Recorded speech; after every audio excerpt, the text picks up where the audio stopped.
Oh no, order. We need to sort out an order. I'll go last. Do Nick, Stunty, Darren. me? Yeah, that's good enough. Yeah. All right, sweet. And a 3, and a 2, and a 1. Hello and welcome to 360 Gamercast, episode 154, PS3 Special. I'm your host, Mark Webb, gamertag Pearson ID, Steam ID, Webby360G, and joining me on this very fine evening is... What the fuck is a Blu-ray anyway? Snick fights? Number one Stump Master. And Sensei Switch, as usual. How are we all doing? Not bad, not bad. So we are here to talk about the PS3. We've already gone through the PS1, the PS2. We've already gone through all the Xbox series of consoles. So we finally made it to the PS3, everybody. And what a ride it's been so far, talking about all these other systems. So the PS3 was a weird one for me, personally, before we move on to you guys, because I don't recall picking it up at launch. I think I picked it up a very short while after launch. The old fat PS3, the George Foreman. It was a main lane grilling machine, wasn't it? It was, wasn't it? Yeah. It's heavy as well.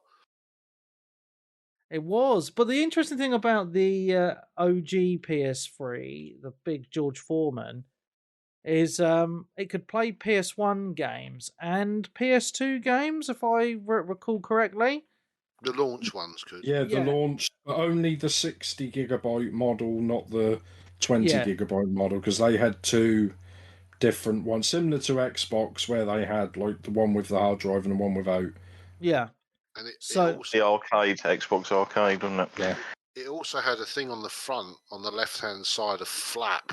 Yes. You lift it up, yeah. And you could actually put, I think you could put an SD card in or something as well, couldn't you? Yeah, you could put SD cards, the PlayStation, I think you could put micro SD. You could even put, on the launch, you could even put PS2 memory cards in there. Oh, bloody hell, man. That is going back some, isn't it? Yeah, because you needed those to save on the thing. So I mean, because I think very similar to the PS2, I think how they had backwards compatibility was they just had a PS2 in the PS3. Yeah. So that's why it had things like that. Yeah, and then obviously a little while later they made a revision to the PS3 where it didn't have the PS2 inside of it, so no one could play the PS2 games on it anymore. Yeah. So they're worth a lot of money now, those PS3s. I can imagine. Yeah, the ones that aren't broken are. Well, that's the problem, isn't it? Most of them are fucked. Yeah, because it's a shame, really. Well, did you know why most of them are fucked? Is it the lasers? Well, no, they're pretty much exactly the same as the 360 Red Ring of Death. They had pretty much exactly the same problem with the solder, but they had the yellow light of death. Yes, I remember this, yeah. This is exactly the same thing. The solder, after a year or two of using or, heating up, cooling down, the solder just lost its potency and the motherboard fell off. Yeah. But because PlayStation came out a year later, because like I say, it came out in the 11th of November in Japan, 2006, 17th of November in America. Yeah. And it came out and it got delayed in the UK and Europe to the 23rd of March. Right. 2007. Okay. So it's about a 6-7 month late, which I think is because that's when I got my 360 that Christmas, because I always wanted a PS3. But because it got delayed and I had money and a job, which meant I had disposable income, so I went out and just bought the 360 and a HD TV because I couldn't get a PS3. I think a lot of people fell into that camp, didn't they, where the wait for the PS3 was so long and the Xbox 360 was already out. Yeah, I think the 360 did a lot better in Europe than people remember. Oh, it did amazing. It was a top-selling household PlayStation until late in the life cycle. In Europe, yeah. Well, do you want to say if we all say how we got the PS3? If you start, Webby, how you got yours, if you remember. Oh, fucking can't remember really. I remember. I think I got it near enough at launch. It's a good few years ago.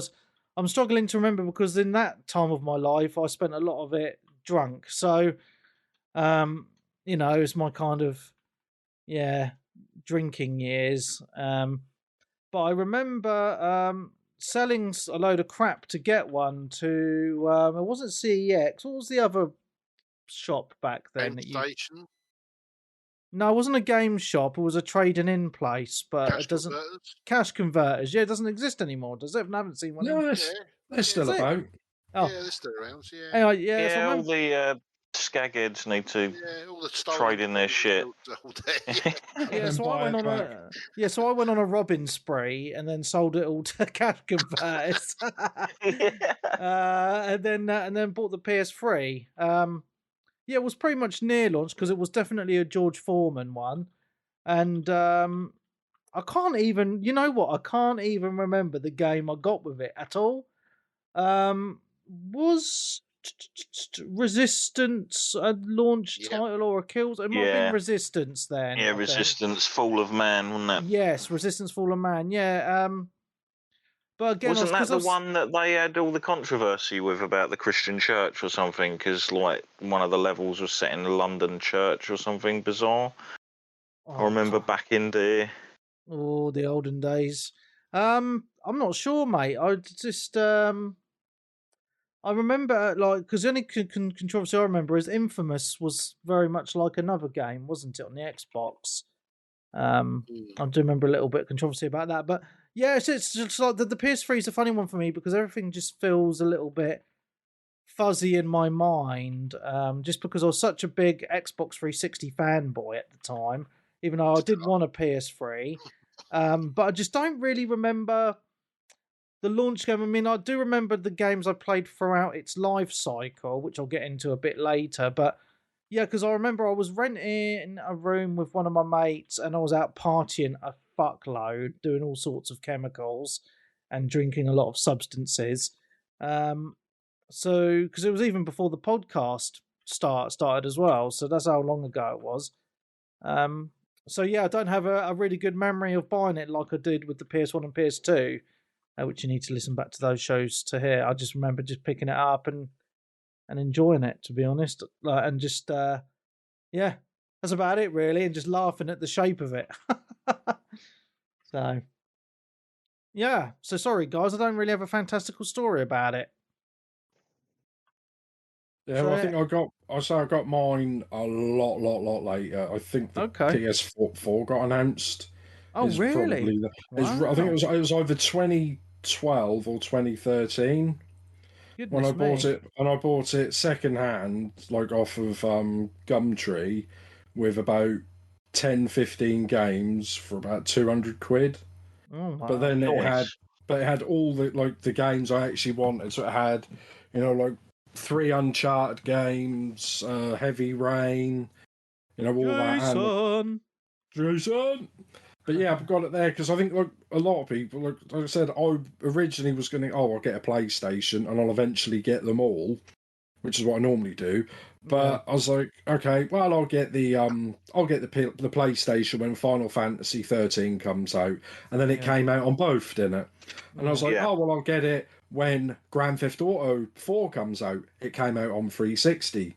The same with Resident Evil. So all these, PlayStation 2 exclusives ended up being cross-generation anyway, and for some reason, because, well, like they said, it was a lot easier to develop for 360 because the PlayStation 3 had apparently a complicated cell processor, so all the third-party games seem to always run better on 360. Well, what was it called in the PS3? Was it the Emotion Engine? I think that was in the PS2. Oh, was that a PS2? What was it called in the PS3? Cell processor. Oh, yeah, because it had that folding at home. Do you remember that? No?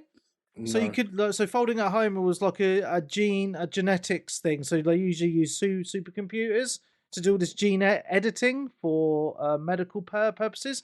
It's called folding at home. So when you weren't playing it, you could leave your PlayStation on and load up folding at home to help out the medical community. Oh, weird. Yeah. Failed ideas end up helping the medical community quite a bit, i.e. like Connect. Yeah. So, Sorry, Yeah. mate, to butt in there. Just yeah. That's fine, don't say. But see one. Like I think I got the slim, the second version of it. If you want, a sort of second version. I mean, because like I said, they rejigged the PlayStation like they did a lot of consoles. You had the big George Foreman one that you got, Webby, and then because like the biggest thing was for a lot of people as well, the price of the PS3 on launch, like in America and over here. I mean, America it was $600.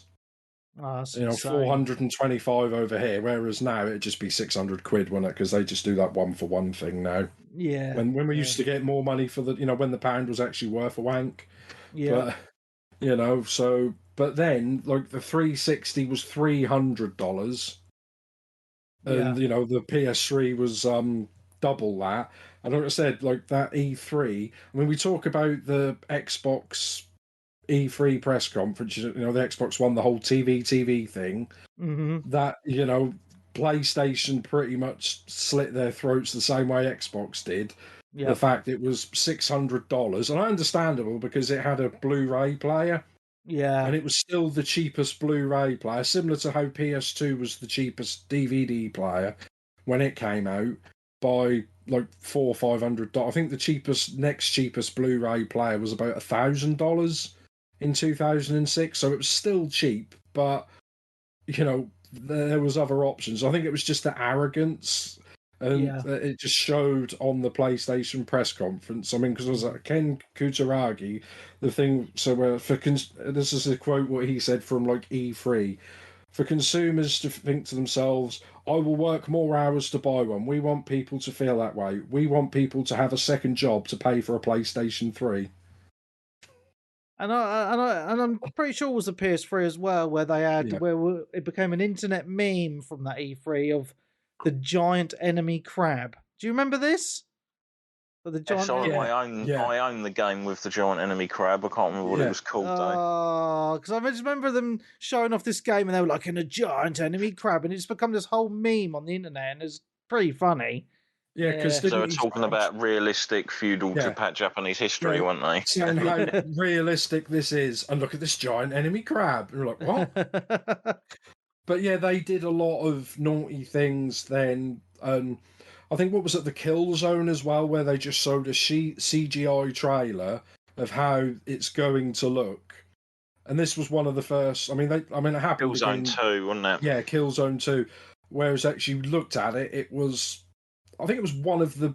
I mean, they all did it probably, but where they show a CGI trailer of it looking the dog's bollocks, when the game comes out, it doesn't look like that. So that's why when you watch trailers of stuff now, they put like not representation of like finished product, not in-game footage and things like that.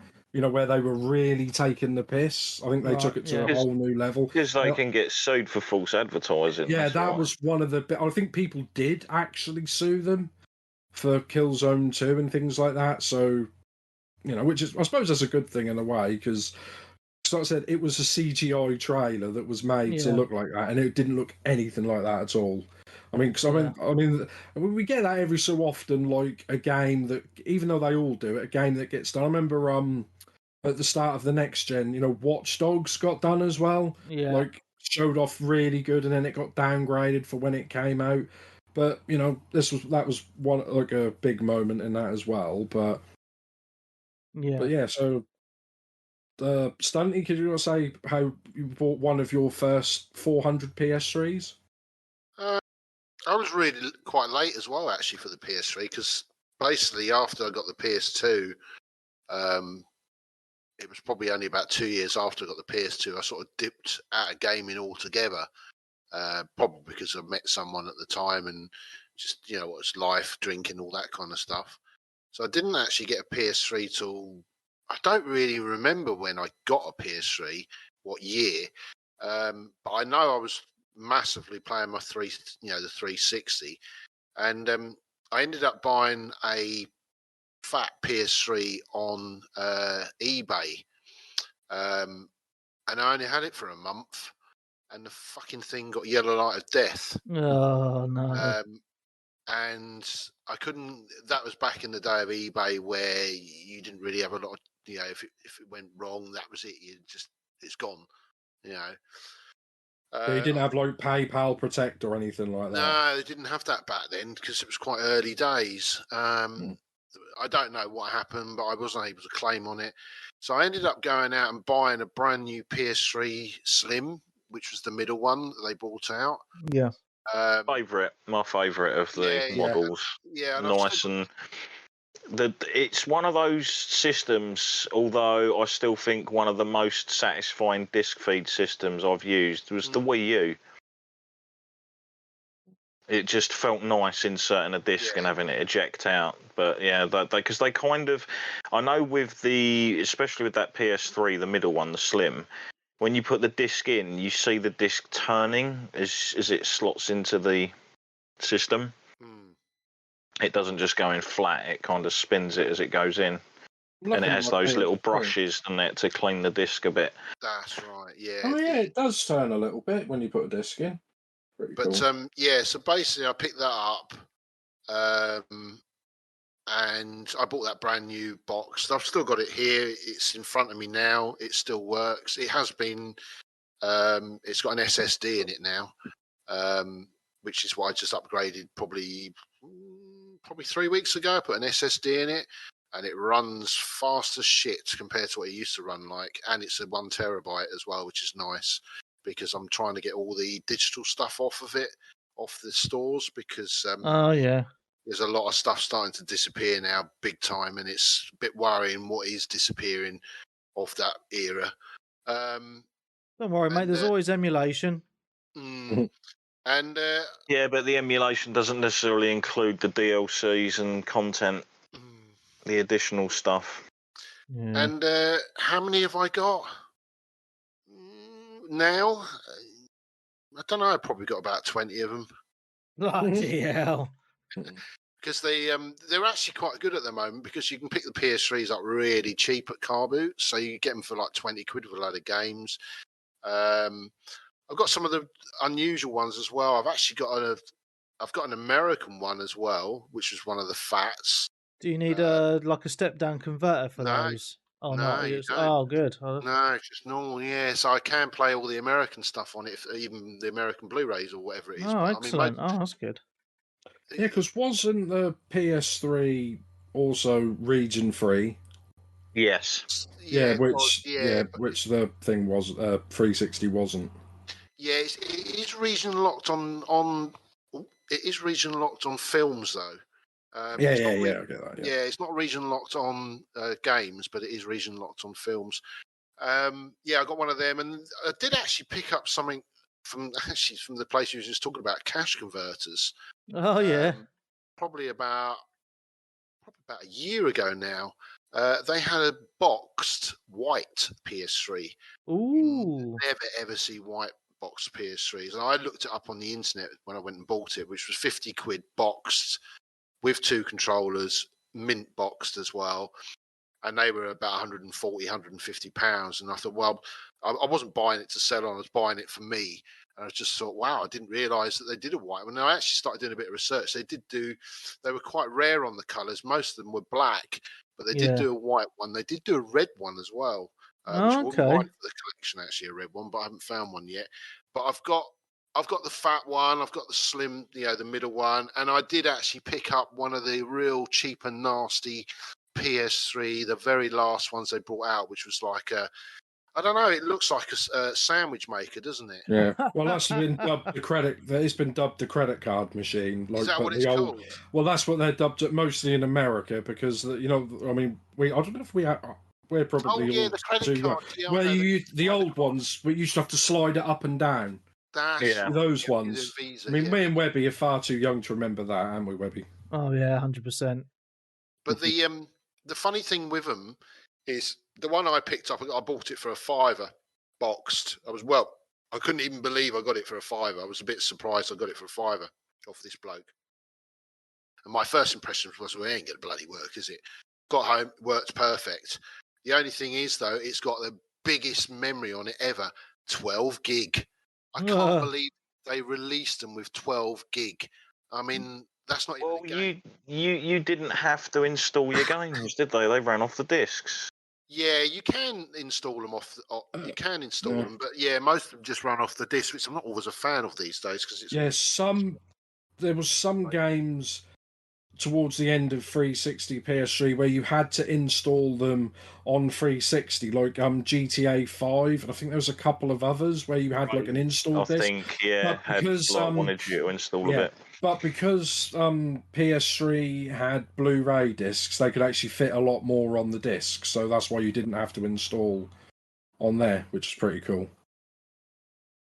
If you want to listen to the rest of this week's awesome PlayStation 3 special episode, you need to subscribe to the Patreon, so head on over to patreon.com/360gamercast, where you get this episode and all the previous PlayStation specials, the previous Xbox specials, the music special, and the crazy conspiracy special, all exclusive for the Patreons.